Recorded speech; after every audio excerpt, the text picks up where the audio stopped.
Do you ever find yourself feeling weak? Well, I'm going to talk about how to overcome your weaknesses in this podcast.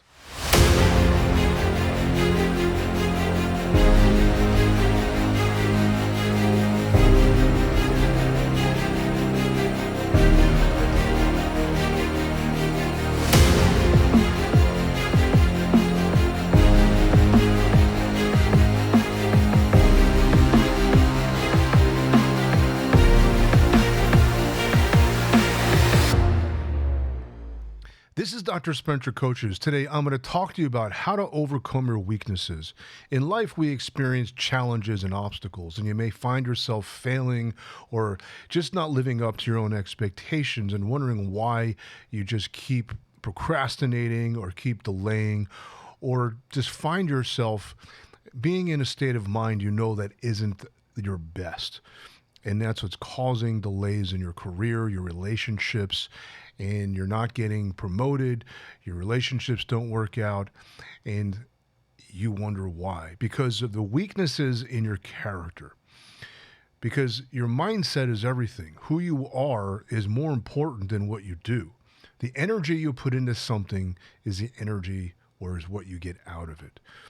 And what do I mean by this? In the end, for those of you that are religious or into some sort of spiritual practice, you understand the development of virtue. And what is the meaning of that? It's not about being holier than thou. People look at that as, well, I'm more holy than you. That's not what being virtuous is about at all. Virtue is really about overcoming your own weaknesses. And I'm going to talk to you about them. It's a lifelong journey for myself. I'm not saying I'm perfect. I'm not trying to be a preacher here.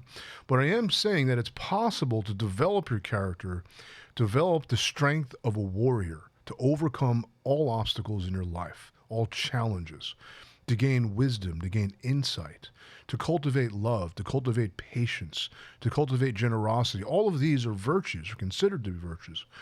And there's a reason for them. And I'm going to go over them because there's five primary weaknesses that we human beings all encounter in our life, and the impact of them, it has a real detriment in our life. And the first one is greed. If you're greedy or you desire all of this stuff, you want all of this stuff, but you're not willing to work for it, then it's considered greedy. And it's that sense of entitlement is so prevalent now in today's culture that it's presenting a real problem to a lot of people. And the greed, just feeling like you deserve something without really wanting to earn it, without wanting to work for it, it presents a real problem. Because if you have this mentality, you're going to come across as being spoiled rotten. You're going to come across as being entitled, and nobody's going to want to work with you. And you may not understand why. It's because you're greedy. And it's a real negative vibration. It's just wanting, like a vampire. And it doesn't really do you or anyone around you any good. So how you overcome that is through generosity. Just simply giving, and not giving to get, but giving out of your heart. Giving without any expectation of getting anything in return. And you may not have things to give like money. What you can give is your time. You can give your attention, especially in conversation. You can give your attention, be generous in the listening. Really give your time to listening to others. Give your time to doing favors, for helping other people out. Give more of yourself, and you'll find that to be much more rewarding than being greedy. In fact, even scientific studies show that contributing to your community brings a very high degree of happiness, joy, and fulfillment into one's life. Most people, believe it or not, feel they have a purpose, that they want to give something, a contribution to the world.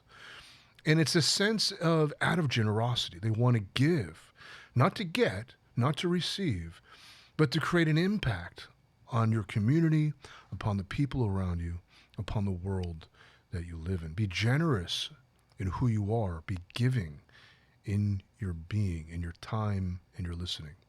That's how you overcome greed. And develop healthy desires. I mean, if you want anything, want what's good for you. Want healthy relationships. Want, a healthy body.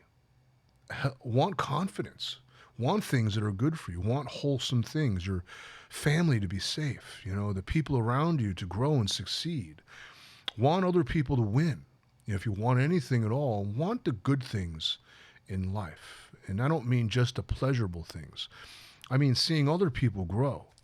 There's nothing more rewarding as a parent than to watch your own children grow. And that transformation that people go through is so amazing. Now, also morality overcomes that. Having a strong sense of what is constructive and what is destructive and knowing the difference. Having a sense of doing the right thing.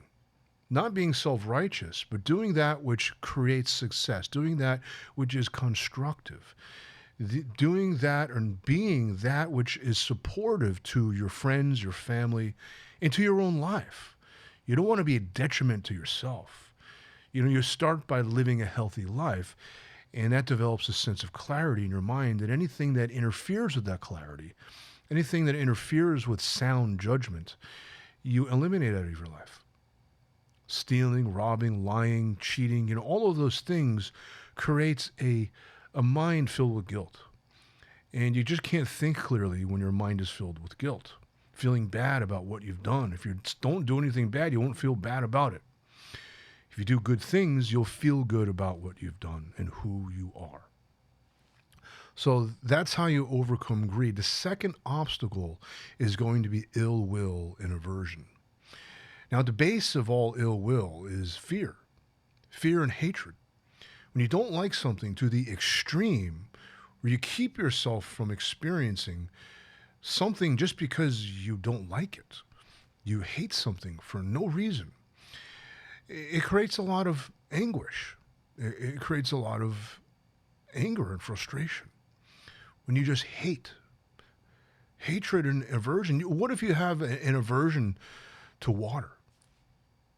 You follow what I'm saying? If you have an aversion towards things that are good for you, and you only like things that are bad for you, say cocaine, drugs, drinking, eating fast food, things that are bad for you, what's going to do that? Well, what's the impact that's going to have upon your life? Think about the impact that certain choices, that certain moods, that certain behavioral patterns have on your own life. And think about it in terms of other people's lives, your family, your community, your friends. Hatred is not the opposite of love. Fear is the opposite of love. And when you have fear, you tend to push things away, and it's really a reaction to the world, a reaction to the unfamiliar, a reaction to what you perceive to be unsafe. Most fear is psychological. The only real fear, they say, is the fear of falling and the fear of loud sound, a sudden boom, so to speak. There's the only two real fears. You can't be afraid of death because you've never experienced death. You can't be afraid of something of which you have little to no awareness of. So people say the only fear that exists is the fear of death and all other fears are false, but it's really the fear of death doesn't exist because you don't know what death is like. To be afraid of something that you know nothing of is impossible to have. The only two real fears is the fear of falling and the fear of loud sound, like a really loud boom, like thunder. Something about a loud sound shocks the system. It's like, whoa, it really creates an alarm that you feel threatened by. Something that could cause physical harm, cause damage to your body, like break a bone, pierce the skin, and so on, that's a real fear. It presents a threat to your physical well-being. All other fears are false. Fear of, having too much work to do. It's really just a sense of overwhelm. When you feel so overwhelmed that you can't make sound decision, it stresses you out. And that stress creates a really narrow vision in your mind. It creates tunnel vision. And you can't really see possibility. You can't make a clear decision when you're in a stressed out state. They say don't make decisions when you're stressed. And that's what happens when you're afraid. You have an aversion to things because you have a narrow vision. And what you really could develop and how you overcome this is developing compassion. When you have aversion and ill will, when you're angry towards somebody, resentful, You develop a sense of forgiveness, which was really about letting go of the resentment that you carry. Because resentment is a poison that you drink that's made for another. It really just eats you up and destroys your character from within. And forgiveness is letting go of that.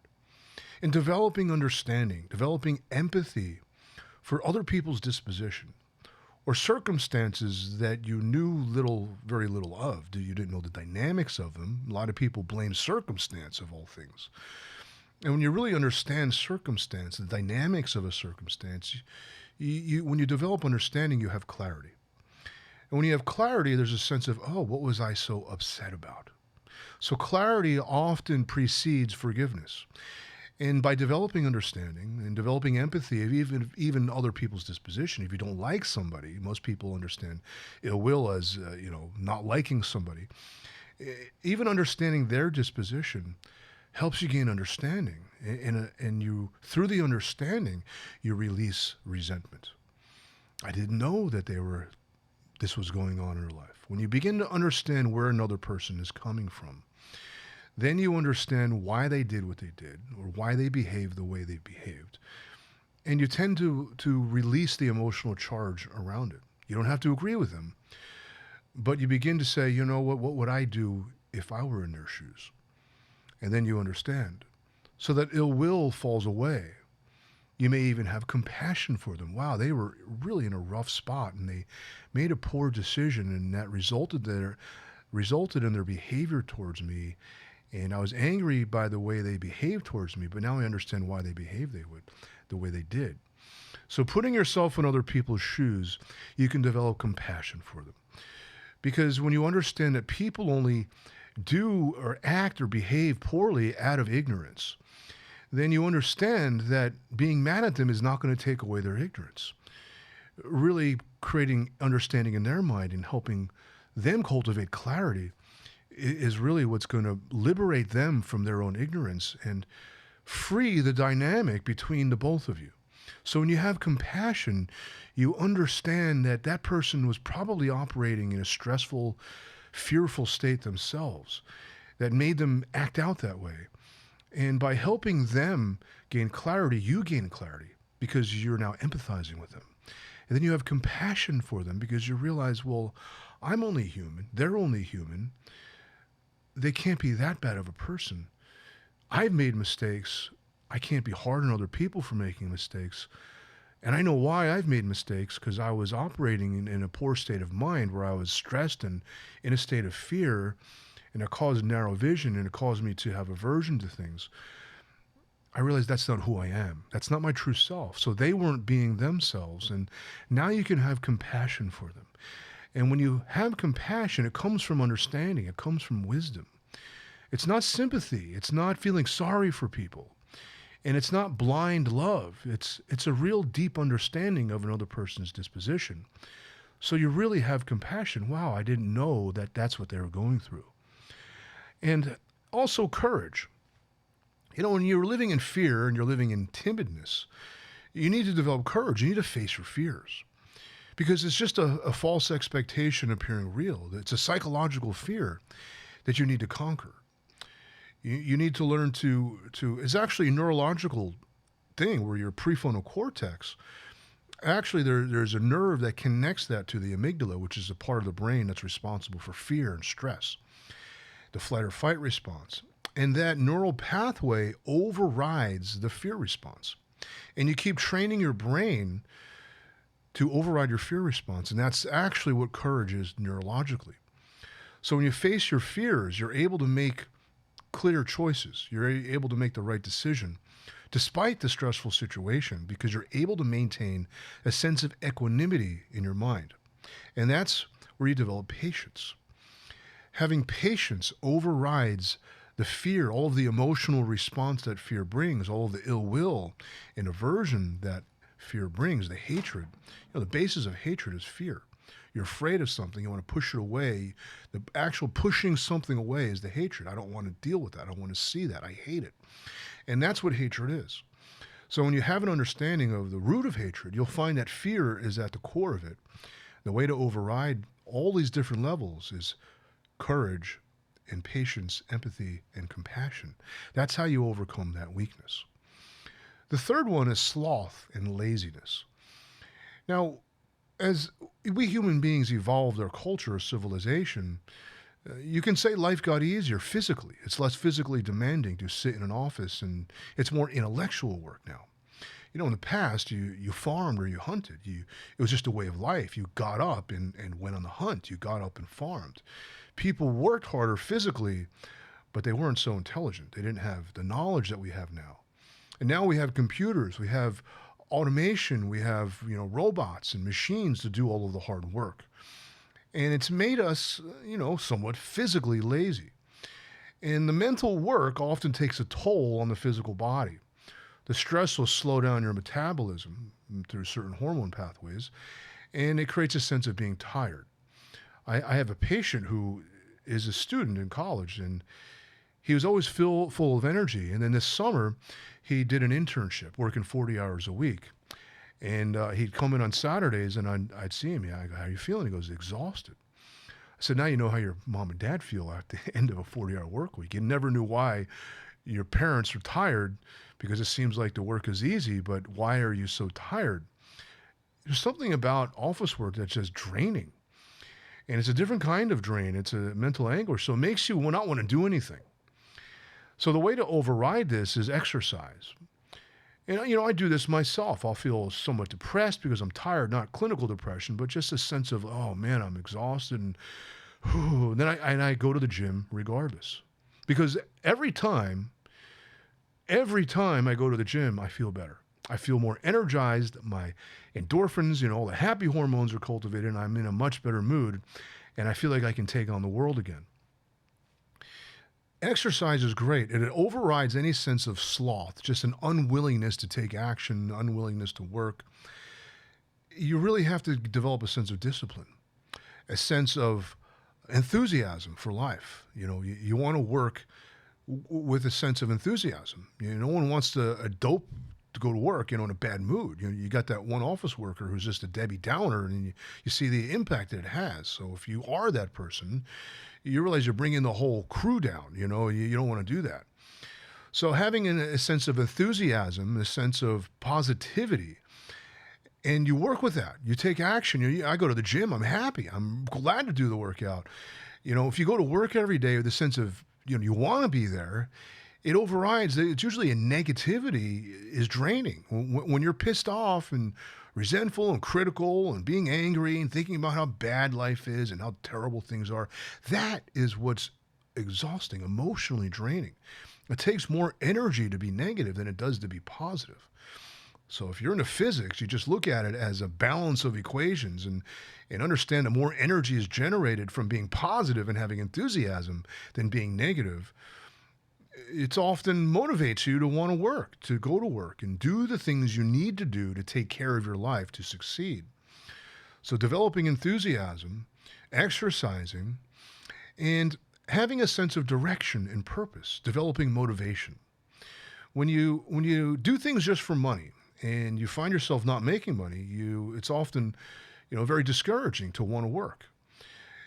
That's the problem with doing things just for money. You usually do things for a higher purpose, a purpose of making an impact on the world. Well, maybe not the entire world, but just the people around you. The crew, the team that you're part of. You want to improve their lives. You want to have a positive impact on their lives. You have a family. You're in a relationship. You want to have a positive impact upon their lives.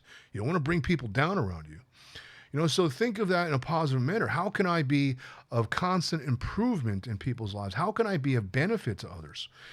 And that sense of contribution, going back to generosity, comes out of you. You want to give. You always want to improve the lives of people around you. And that in itself, that desire to give, is often motivation to want to work in a positive, enthusiastic mindset. And that's what helps overcome that sloth and laziness. And just developing a work ethic, that's where the discipline comes in. Developing a sense of consistency, doing what you need to do every day so it becomes habit, it becomes second nature, where you don't even have to think about it. In other words, it's not something you have to do, it's just something you do. It becomes a part of your life, it becomes a lifestyle. Now, the fourth one anxiety and worry. The anxiety and worry is living life in the future. You're contemplating on what might happen, and you're not really being present to what is happening.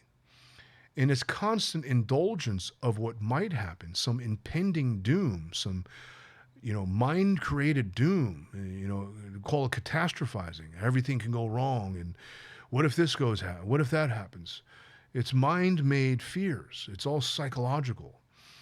Something else is going on, and it's usually you haven't really found a sense of confidence. When you really believe in yourself and trust yourself, you know that you can figure things out as you go along. You know you can tackle the problem when it comes. You cross that bridge when you get to it. So you don't need to dwell upon the future. You let the future worry about itself, take care of the now.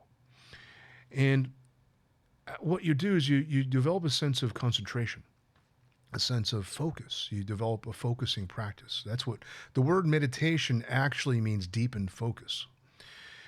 We imagine meditation as sitting in some type of cross-leg and sitting like a monk, sitting still. Yeah, that is a method of meditation, one of many methods of meditation. You could be a hobbyist. You could play tennis and focus on the ball. You could be a salesperson and focus on the conversation. You can have any kind of hobby and focus on the task, and that develops the meditative mind where you're in a flow state. Meditation literally means in a flow state. You are so focused that nothing else matters, the world dissolves, and the only thing that exists is you in the moment. When you develop this kind of present moment awareness, you're actually in a flow state. You're not worried about the future. You're not dwelling in the past. A lot of resentment is dwelling in the past. A lot of anxiety and worry is dwelling in the future. So when you're in the present moment, the anger doesn't exist, worrying doesn't exist. All that exists is now. And when you embrace the now, the world becomes clear. The world is your oyster. There's nothing to worry about. That's developing a sense of self-confidence and trusting yourself and a growth mindset.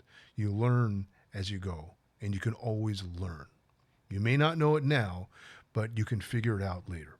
You can learn later. The fifth one is doubt. When you doubt yourself, when you doubt the process, you doubt the situation, you doubt your job, your career, your family, your significant other. Is she the one? Is he the one? Am I doing the right thing? It leads to hesitation. It leads to procrastination. You're constantly questioning things out of doubt. Am I doing the right thing? Am I making the right decision? You have to recognize, this is called RAIN, you recognize, accept, investigate, and then develop non-attachment. Don't be attached to the outcome. It doesn't matter the outcome. When you're so invested in the outcome, you're going to be worried about how you are now, and you begin to doubt yourself. Am I making the right decision? Is this going to be what I want it to be? And you develop this sense of expectations that aren't real. Doubt, you really need to investigate to learn about something. When you don't have enough information, you begin to doubt. So by recognizing you need to learn more about the circumstance, situation, person, or even yourself. You accept what is given, and then you work from there. You can only work from ground zero. You can't work with what you don't have. So accepting something means acknowledging where you're at now, what your skill level is, how much you really know, what's actually happening, and now you know what you have to work with. Now you know where you can make improvements, what areas you can grow from. And by investigating, you learn more about the circumstance. There's something called the ladder of inference. When you assume things, you develop conclusions too early, and you don't really know things. And then you create presumptions, and you create false statements, and then your workflow doesn't really end up the way you want it. People don't get the work that you want or they want.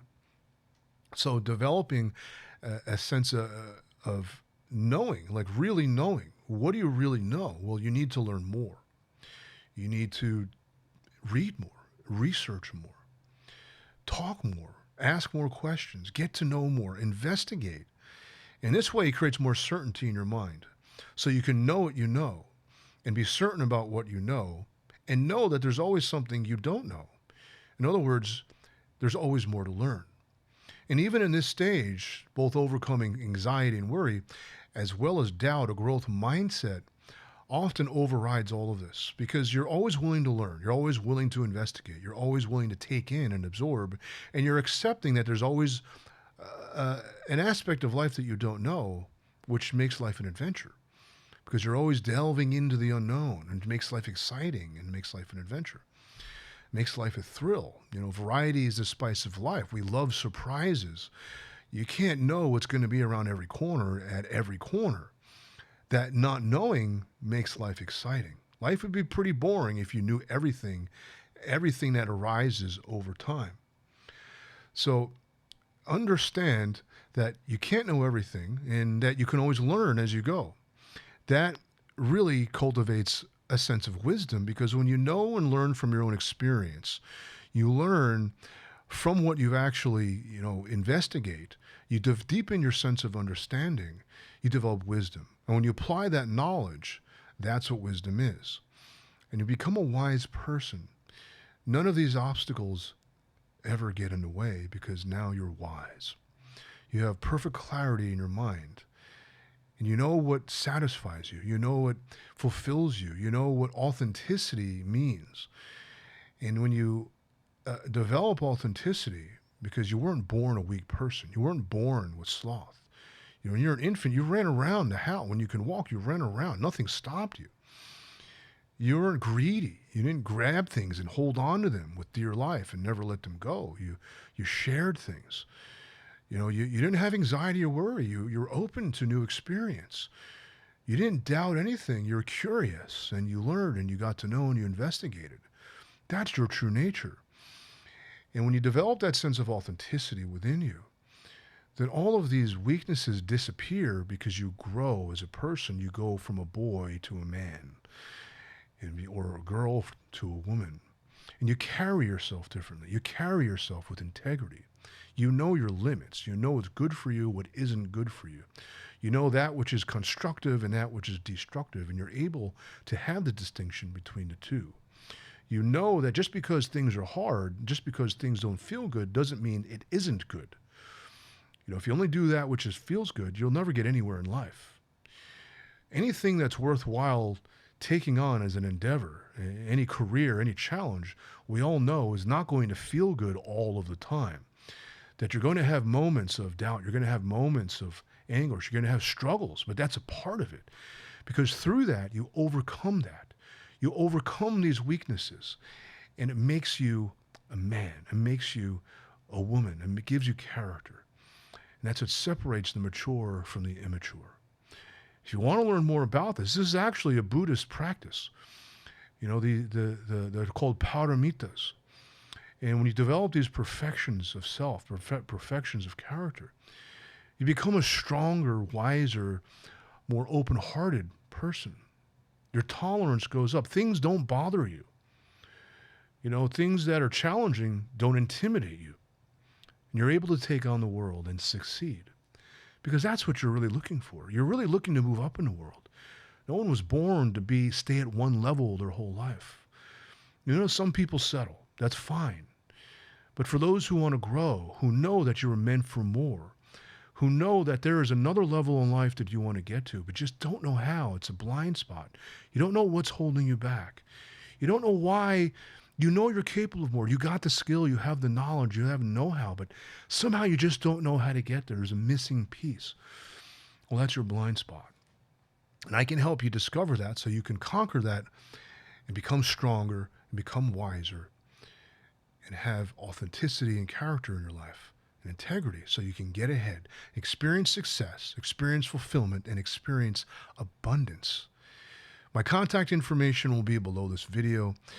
Go ahead and call the number or look on my website. You can email me as well, and we can set up a discovery session where I can get to know what it is you really want, what you're really looking for, what you're looking to create in your life, where you want to go, so we can create a plan together to get you there. This is Dr. Spencer Coaches.